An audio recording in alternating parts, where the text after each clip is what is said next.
Cik bieži jums ir bijusi vēlme noskatīties kādu filmu, bet īsti nezināt, ko šobrīd skatīties no aktuālajām filmām? Šādiem gadījumiem ir izstrādāta aplikācija Kinodiena.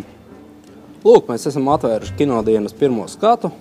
Tajā mēs redzam pāris kritiķu izlasītas filmas priekš jums, ar kurām jūs varat iepazīties jau ar vienu spogas klikšķi. Vai arī jūs varat atvērt visu filmu sarakstu un apskatīt visu šodienas kinoteātra repertuāru.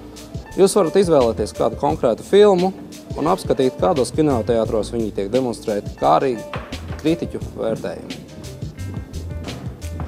Šeit mēs izvēlamies šodienas datumu, un mēs redzam, ka konkrēto filmu šodien demonstrē Kino Splendid Palace.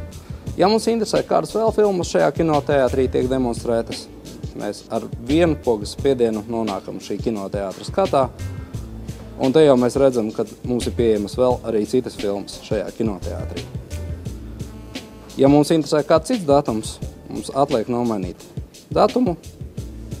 Un turpmāk, lai zinātu visu par kino aktualitātēm, jums atliek aiziet uz aplikāciju veikaliem App Store un Google Play un lejuplādēt Kinodiena aplikāciju savās iekārtās.